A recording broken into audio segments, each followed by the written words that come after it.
한때는 지상파 드라마 시청률이 30에서 40%를 훌쩍 넘기던 시대가 있었습니다. 1990년대 모래시계나 태조 왕건 같은 드라마는 최고 시청률이 60%를 넘기기도 했죠. 오죽하면 드라마가 시작하는 시간은 거리가 한산하다는 말이 나올 정도였으니까요. 사람들은 드라마를 보기 위해 자연스럽게 TV 앞으로 모여들었습니다. 게다가 방송사 드라마만 그런 건 아니었습니다. 주말 영화관은 늘 매진이었고 영화표 구하기는 하늘의 별 따기였죠. 그런데 지금은 어떨까요? 시청률 30%는 전설이 됐고 영화관은 생각보다 조용합니다. 한국 방송, 영화 산업은 이제 침체를 넘어 붕괴, 몰락이라는 말까지 듣고 있죠. 그래서 오늘은 이 변화가 어디서부터 시작됐는지, 왜 여기까지 오게 됐는지 차근차근 살펴보려 합니다. 주식, 암호화폐, ETF까지 원픽 리포트.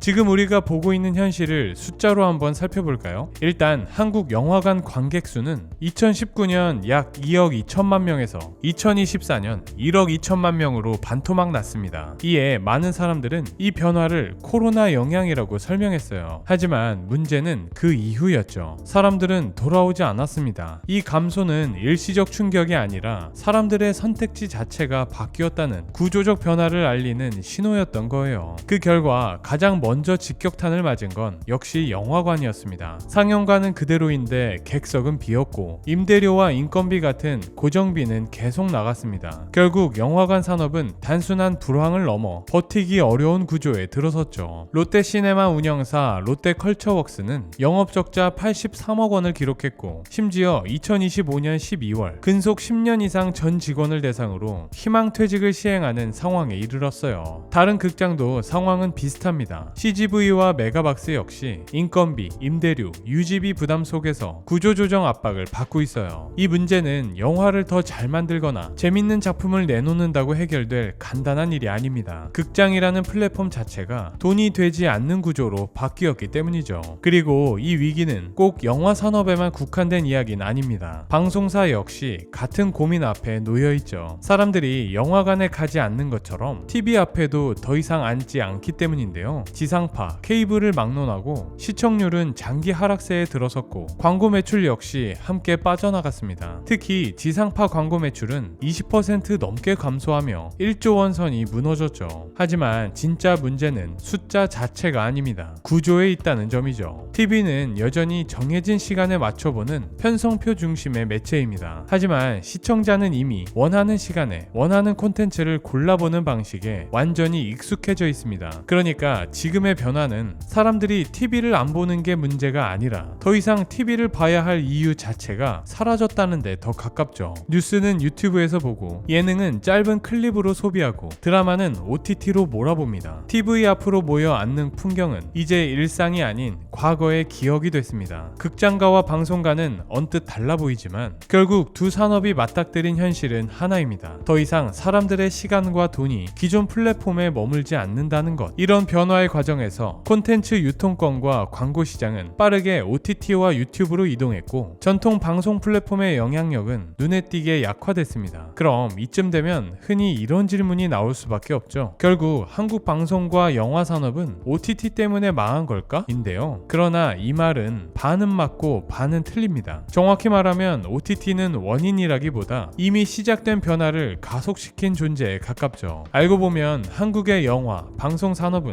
해외 OTT 하나 때문에 무너진 게 아닙니다. 여러 변화가 동시에 겹치며 기반이 흔들리기 시작했는데요. 먼저 소비자 행태가 크게 달라졌습니다. 사람들의 생활 패턴은 이미 바뀌고 있었고 사실 콘텐츠를 소비하는 플랫폼도 점점 다양해지고 있었습니다. 방송 3사 지상파가 장악하던 시장에서 종편과 케이블로 확대됐고 사람들은 더 많은 선택지를 원하고 있었죠. 그리고 콘텐츠 제작비는 해마다 커졌습니다. 광고에만 의존하던 전통 미디어는 이미 수익 구조가 흔들리며 위기를 맞고 있었습니다. 그리고 이런 변화 위에 글로벌 OTT가 등장했습니다. 또한 판을 키운 게 아니라 아예 게임의 규칙 자체를 바꿔버렸죠. 글로벌 OTT는 제작비 전액을 투자하고 글로벌 동시 공개를 통해 국경을 넘는 수익 클릭 회수 구조를 만들었습니다. 시청률이 아니라 구독자를 기준으로 움직이는 완전히 다른 게임이 시작된 겁니다. 반면 국내 OTT는 국내 시장의 한정된 구조에서 벗어나지 못했고 여전히 방송사 중심의 시스템 또 상대적으로 낮은 투자 여력이라는 한계를 안고 있었습니다. 제작사 입장에선 불확실한 편성과 광고를 기다리느니 제작비를 보장하고 전 세계로 배급해주는 플랫폼을 선택하는 게 훨씬 안정적이었죠. 그 결과 양질의 콘텐츠는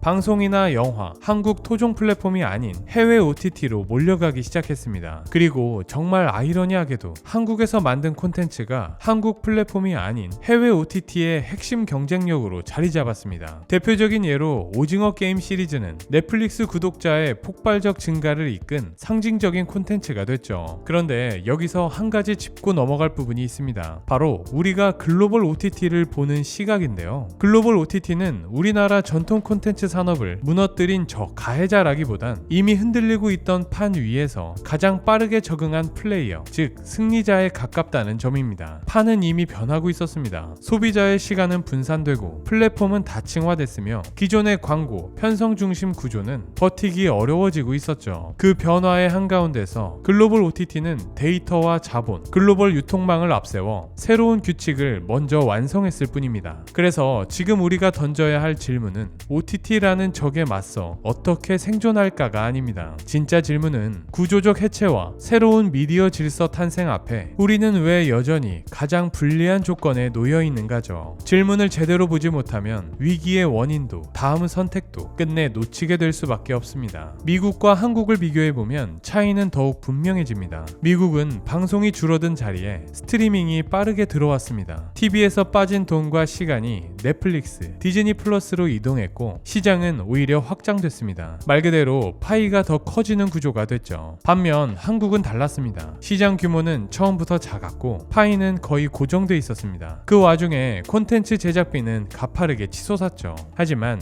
회수할 수 있는 수익 모델은 그만큼 늘지 않았습니다. 국내 흥행만으로는 제작비를 감당하기 어려워졌고 글로벌 진출은 선택이 아니라 필수가 됐지만 글로벌 시장은 이미 거대 해외 플랫폼이 장악한 상황이죠. 결국 한국의 전통 방송과 영화 산업은 기존의 체력으로는 완전히 바뀐 이 게임의 룰을 버티기 어려운 위치에 서게 됐습니다. 지금 벌어지고 있는 일은 단순한 불황이 아닙니다. 전통 방송, 영화 산업의 구조적 해체, 그리고 새로운 미디어 질서의 탄생이라는 패러다임이 변화하는 순간이죠. 이미 소비자와 시장은 완전히 다른 방식으로 움직이고 있습니다. 시간을 쓰는 방식도 콘텐츠를 선택하는 기준도 되돌릴 수 없을 만큼 달라졌습니다. 그래서 이제 질문은 이런 변화 속에서 한국 콘텐츠는 무엇을 지켜내고 무엇을 새로 정의할 것인가? 이 재편의 시대에 한국 콘텐츠 시장은 어떻게 살아남을 수 있을 것인가죠? 정답은 아직 없습니다. 하지만 분명한 건 예전 방식으로는 더 이상 살아남을 수 없다는 거죠. 지금은 몰락의 끝이 아니라 한국 콘텐츠가 스스로 다음을 선택해야 하는 분기점에 놓여 있는 상황입니다. 오늘 내용은 여기까지입니다. 감사합니다.